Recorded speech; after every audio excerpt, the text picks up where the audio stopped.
समानता ये है कि श्रीलंका में भी और भारत में भी भाषाई और हम देखते हैं धार्मिक गुटों के अंदर बांट के जनता को आपस में लड़ाया गया है। जो पूंजीपति वर्ग है वो अपने महलों में छुप के इस तरह के दंगे करवाता है, इस तरह की लड़ाइयाँ करवाता है कि जनता इसी तरह के छोटे छोटे झगड़ों के अंदर आपस में ही लड़, जो इन खेतों में, फैक्ट्रियों में, कारखानों में, माइनों में खटने के लिए मजबूर होती है, उसको बहुत कम दिया जाता है। उसका न्यूनतम से भी कम देके उसको शोषित करके लोगों को महंगाई की मार झेलनी पड़ती है।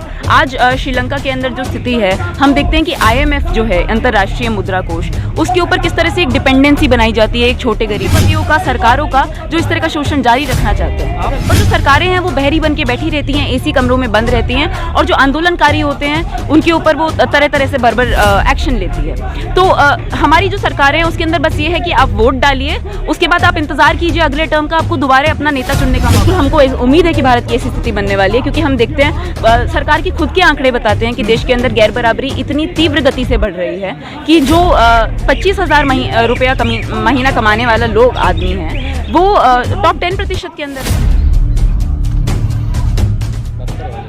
देखिए, श्रीलंका में और दुनिया के कई देशों में, जिसके अंदर भारत का भी नाम लिया जा सकता है, एक ऐसी आर्थिक व्यवस्था चरम पे पहुंच चुकी है जहां पे कुछ संपन्न वर्ग के हाथ में सारी संपत्ति, सारा मीन्स ऑफ प्रोडक्शन, सारी फैक्ट्रियां, खेत, बागान, सब कुछ एक छोटे से वर्ग के हाथ में है। और जो मेहनतकश आबादी है, जो इन खेतों में, फैक्ट्रियों में, कारखानों में, माइनों में खटने के लिए मजबूर होती है, उसको बहुत कम दिया जाता है। उसका न्यूनतम से भी कम देके उसको शोषित करके रखा जाता है। और ऐसे में ही इस तरह की व्यवस्था बनती है कि वो भूखमरी में या फिर कटौती में जीने के लिए मजबूर होते हैं। और हम देखते हैं श्रीलंका में जो हुआ कि पेट्रोल की कमी, और हम देखते हैं कि बड़े बड़े ब्लैकआउट दिखने को मिले श्रीलंका में भूखमरी से। हम सुन रहे हैं कि 60 लाख लोग भूखमरी के अंदर खटने के लिए अभी मजबूर हैं। तो ये केवल श्रीलंका की स्थिति नहीं है, ऐसी व्यवस्था ही बनी हुई है देश भर में, दुनिया भर में, जहाँ पे लोगों के शोषण के सहारे कुछ जो वर्ग है, देशी और विदेशी पूंजीपतियों का जो वर्ग है, वो खूब संपन्नता और विलासिता भोगता है और गरीब आदमी मरने के लिए मजबूर होता है। तो श्रीलंका में भी आज हम उसी का दोहराव देख रहे हैं। कॉर्पोरेट घरानों को बढ़ावा देते हैं, कॉर्पोरेट घरानों को बढ़ावा देते हैं, और ऐसा हम भारत में भी देखते हैं कि कॉर्पोरेट घरानों को बढ़ावा दिया जाता है, उनको टैक्स कट दिया जाता है, जबकि गरीब लोगों को महंगाई की मार झेलनी पड़ती है। आज श्रीलंका के अंदर जो स्थिति है, हम देखते हैं कि IMF जो है, अंतर्राष्ट्रीय मुद्रा कोष, उसके ऊपर किस तरह से एक डिपेंडेंसी बनाई जाती है एक छोटे गरीब देश की, किस तरह से फॉरेन डेट के अंदर इस तरह फंसा दिया जाता है किसी देश को, और उस फॉरेन डेट को चुकाने की जो कीमत है, जो खामियाजा है, वो महलों में रहने वाले प्रेसिडेंट, प्राइम मिनिस्टर, पूंजीपति, धन्ना सेठ नहीं भरते, वो भरते हैं आम लोग, जिनको खाने तक से वंचित कर दिया जाता है। तो श्रीलंका की स्थिति का कारण यही है कि पूंजीपति वर्ग का एक इंटरनेशनल नेक्सस के अंदर अंतर्राष्ट्रीय गठजोड़ है पूंजीपतियों का, सरकारों का, जो इस तरह का शोषण जारी रखना चाहते हैं।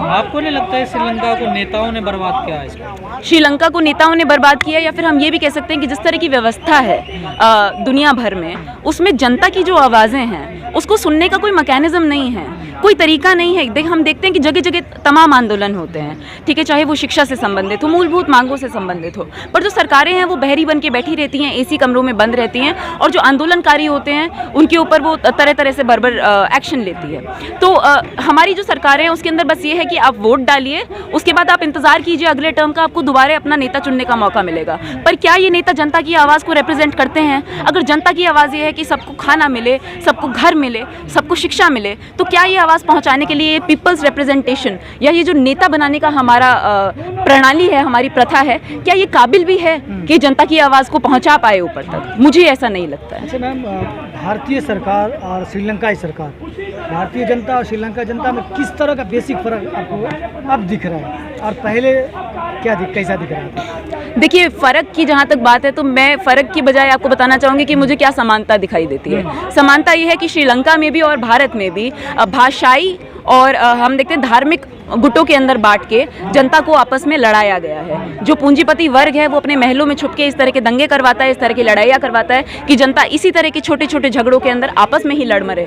और आज जो हमने श्रीलंका में देखा है वो ये देखा है कि उन झगड़ों से आगे बढ़ के 1970s में जिसने देश को हिला दिया, उन झगड़ों से आज आगे बढ़ के श्रीलंकाई जनता ने बोला कि नहीं, हम अपनी मूलभूत मांगों को लेकर, व्यवस्था परिवर्तन को लेकर साथ आएंगे। हमने ये देखा कि उन्होंने श्रीलंका का जो नया नव वर्ष होता है, नया साल होता है, सारी कम्युनिटीज़ ने साथ साथ में मिलकर बनाया, तो उन्होंने ये संदेश दे दिया है पूंजीपति वर्ग को कि हम आपस में लड़ने वाले नहीं हैं। सब दिया ना जब लूट चुका है सब कुछ, जब लूट चुका, देखिए ऐसा कहना कि श्रीलंका के अंदर लंबे समय से मूवमेंट नहीं चल रहा था, ये भी बेमानी होगा। पर आज वो चरम सीमा आ गई है कि लोग इस हद तक पहुंच गए हैं कि वो प्रेसिडेंट और पीएम आवास के अंदर घुसने के लिए पॉसिबल हो पाया है उनके लिए।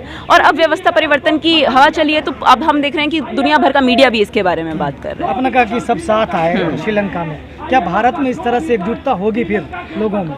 श्रीलंका की जो जनता है, और दुनिया में हम इतिहास में देखते हैं जिस तरह से रूस में बदलाव हुआ, जिस तरह से क्यूबा में बदलाव हुआ, तमाम जगहों के अंदर बदलाव हुआ, तो ये जनता का जो संघर्ष होता है ये हमें भी प्रेरणा देता है कि चाहे हमें कितना ही बांटा जाए, पर जो हमारी मूलभूत मांगे हैं, जो शोषण है, उसके बेसिस के ऊपर हम लोग साथ आके इस तरह की व्यवस्था को जरूर गिराएंगे। कई लोग एग्जाम्पल देते हैं कि भारत की भी स्थिति बनने वाली है ऐसी। बिल्कुल, हमको उम्मीद है कि भारत की ऐसी स्थिति बनने वाली है, क्योंकि हम देखते हैं सरकार की खुद के आंकड़े बताते हैं कि देश के अंदर गैर बराबरी इतनी तीव्र गति से बढ़ रही है कि जो 25,000 रुपया महीना कमाने वाला लोग आदमी है वो टॉप 10% के अंदर है। तो हम सोचने के लिए मजबूर होते हैं कि जो 90% है देश का, वो दरअसल किस स्थिति के अंदर रह रहा है। जब न्यूनतम मजबूरी से नीचे रहने के लिए करोड़ों लोग इस देश के अंदर मजबूर हैं, तो ये सवाल उठता है कि न्यूनतम से नीचे भला आदमी कैसे रह सकता है? न्यूनतम से नीचे आदमी क्या अपना पेट काट के रहेगा? तो जब इस तरह की स्थितियां हमारे यहाँ हो रही हैं, तो हम देखेंगे कि जनता व्यवस्थित होगी, वो अपनी आवाज़ उठाएगी, और जिस तरह का विद्रोह हमने श्रीलंका में देखा है, उस तरह का विद्रोह हमको भारत में भी और दुनिया के तमाम हिस्सों में देखने के लिए मिलेगा। मुख्य कारण श्रीलंका कहा जा रहा है कि जो फॉरेन रिजर्व था वो खत्म हो गया। भारत का भी कम होने पे है, 40% अभी कर्ज लौटाना है, भारत का भी लगातार कम हो रहा है। देखिए, मॉडल सेम है, फॉरेन डेट है, ठीक है, पूंजीपतियों का फायदा है, और तीव्र गति से होने वाला प्राइवेटाइजेशन है कि जितनी सरकारी संपत्ति है उसको बेचो और फॉरेन डेट के अंदर डूबते जाओ, और फॉरेन डेट का खामियाजा भुगतेगी मेहनतकश जनता। तो ये जो सरकार की प्रो कॉर्पोरेट नीति है, जो देशी विदेशी कॉर्पोरेट को सहयोग करती है, भारत सरकार की जो नीति है, उसके खिलाफ भी जनता का आंदोलन पैदा हो गया। कुछ लोग ये भी कह रहे हैं कि जो भारतीय न्यूज़पेपर है या टेलीविज़न है, सिर्फ तस्वीर हटा दी जाए तो हेडलाइन से श्रीलंका की तरह बनती है। जी बिल्कुल, और देशों के बारे में भी ये कहा जा सकता है कि जिस तरह का हमने तानाशाही रवैया देखा है सरकारों का, कि जैसे ही जनता अपने मतलब की, अपनी मूलभूत ज़रूरतों की मांगे उठाती है, तो किस तरह से पुलिस बल का प्रयोग करके, जेलों का प्रयोग करके, लाठी डंडे का प्रयोग करके उनकी आवाज़ों को दबाया जाता है, उनको चुप कराया जाता है, उनको जेलों में भरा जाता है। आज भारत के अंदर भी हम यही देख रहे हैं। तो आपकी ये बात बिल्कुल ठीक है कि जिस तरह से बर्बरता से तानाशाह सरकार ने श्रीलंका में जनता को दबाया है, उसी तरह से भारत में भी हम लगातार देखते हैं होता आया है, और जिस तरह से श्रीलंका में लोगों ने जवाब दिया है सरकार को, उस तरह से भी भारत में जरूर। आप तानाशाह नहीं बोल सकते हैं, संसदीय शब्द हो गया। ये तो तानाशाही तय कर रहे हैं कि क्या संसदीय भाषा है और क्या संसदीय भाषा नहीं है, पर इसके अंदर जनता से भी तो पूछा जाएगा कि क्या वो महसूस करते हैं, क्या नहीं करते हैं। हम देखते हैं देश के अंदर हर थोड़े दिन में एक डिबेट होती है कि किसी की भावनाएं आहत हो गई है। अरे जब जनता के आंदोलन को दबाया जाता है तब जनता की भी भावनाएं आहत होती है। जब जनता भूखी मरती है तो जनता की भी भावनाएं आहत होती है। उनके स्कूल कॉलेज बेचे जाते थे तो वो भी हमारी भावनाएं आहत होती हैं। तो क्या तानाशाही ये डिसाइड करेंगे कि क्या कहना सही है और क्या कहना सही नहीं है? भारत को डरना चाहिए श्रीलंका की हालत को? भारत को जरूर डरना चाहिए और भारत को प्रेरणा भी लेनी चाहिए कि जब इस तरह से हमको दबाया जा रहा है तो हम भी श्रीलंकाई जनता की तरह बहुत साहस के साथ, जो उनकी लड़ाई है वो बहुत साहसी लड़ाई है। हम देखते हैं उन्होंने प्रेसिडेंट के आवास को, प्राइम मिनिस्टर के आवास को घेर के रख रखा है। आज उनके प्रोटेस्ट को 100 दिन पूरे हो गए हैं और हम देखेंगे तरह तरह के आंदोलन भारत ने भी देखे हैं। हमने फार्मर्स मूवमेंट का आंदोलन देखा है, हमने तमाम आंदोलन देखे हैं और हम आगे भी इस तरह के आंदोलन की जरूर उम्मीद। लेकिन भारत ने बड़ी पहल करी है श्रीलंका की मदद के लिए। देखिए तमाम मेडिसिन, खाद्य पदार्थ भेज रहा है भारत। देखिए ये भी कहा जा रहा है कि भारत सरकार ने जो वहाँ के बाहर निकाले गए प्रेसिडेंट हैं उनके भागने के अंदर भी मदद करी।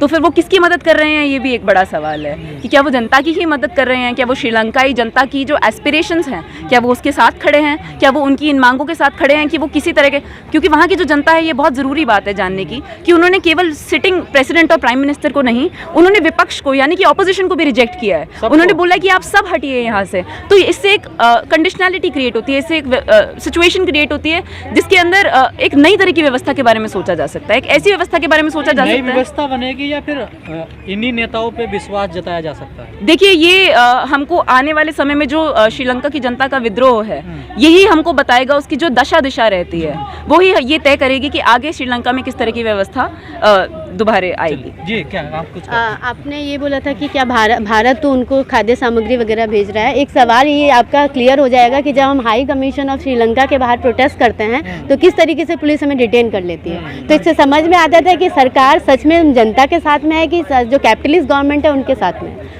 तो अगर हमारा पीसफुल प्रोटेस्ट किया तो क्यों हमें डिटेन किया गया? डिटेन करने के बाद हमें हेरेस किया गया। पहले बोलते हैं 15 मिनट में छोड़ रहे हैं, हमसे आईडी मांग रहे हैं, फिर हमें 9 बजे छोड़ा गया।